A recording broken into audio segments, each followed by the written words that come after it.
Hello mummies and daddies, welcome to Reyan and মম।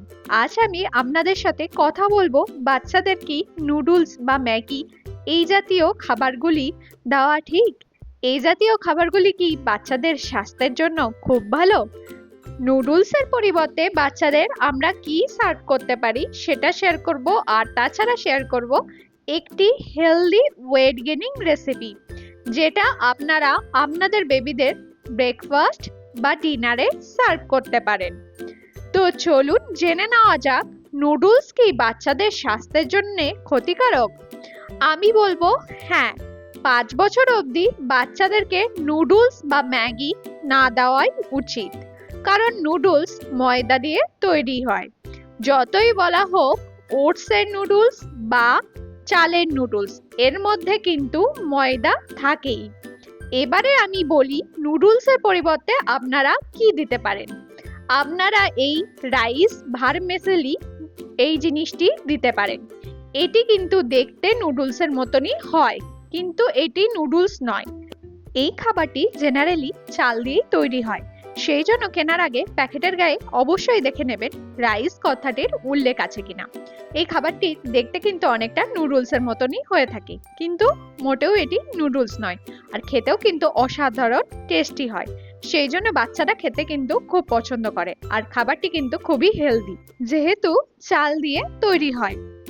সেই জন্য এর মধ্যে আছে কার্বস আর কিছু পরিমাণে মিনারেলস, যেটা বাচ্চাদের শরীরের জন্য কিন্তু ভালো।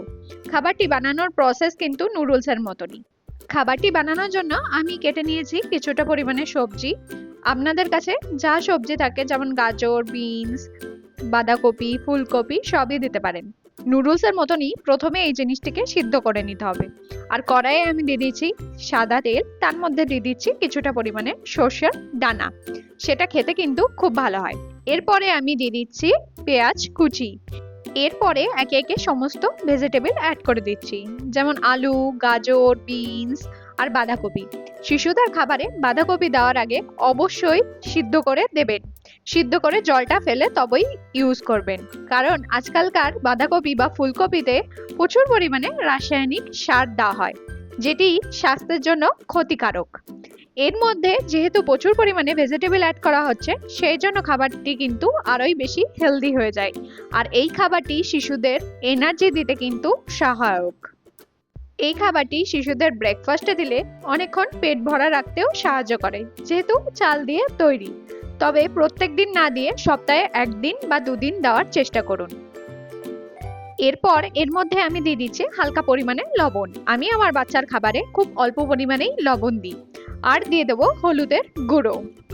ভেজিটেবলগুলি ভাজা হয়ে গেলে এর মধ্যে আমি দিয়ে দেবো সেদ্ধ করা রাইস ভার্মিসেলি। এর মধ্যে আপনারা চাইলে ডিমও কিন্তু অ্যাড করতে পারেন। আমি ডিম দিচ্ছি না, কারণ আমি এটি উপমার প্রসেসে বানাচ্ছি। এই রাইস ভার্মিসেলি দিয়ে খুব ভালো ইডলিও বানানো যায়। সেটা রেসিপি আমি আপনাদের সাথে অন্য একদিন শেয়ার করব। সেটা খেতেও কিন্তু শিশুরা খুব পছন্দ করে। এই খাবারটি আপনারা আপনাদের বাচ্চাদের 1.5 বছর থেকে দিতে পারেন। আমি এই খাবারটি রেয়ানকে সবে সবে দেওয়াই কিন্তু স্টার্ট করেছি। তবে বাচ্চাদেরকে নুডলস বা ম্যাগি একদম দেবেন না। নুডলস বা ম্যাগি বাচ্চাদের স্বাস্থ্যের জন্য খুবই ক্ষতিকারক। তো এই খাবারটি একদম ব্রেকফাস্টের জন্য তৈরি হয়ে গেছে, আর রেয়ান খেতে কিন্তু খুবই পছন্দ করে। তো আপনারা বানিয়ে দেখুন, আর আপনারা নিজেরা চাইলেও খেতে পারেন, আর বাচ্চাদের অবশ্যই দিন। দেখুন আপনার বাচ্চারা খুশি খুশি খেয়ে নেবে। তো আজকের ভিডিওটি আমি এখানে এন্ড করছি। যদি ভালো লাগে একটি লাইক দিতে ভুলবেন না। Thanks for watching.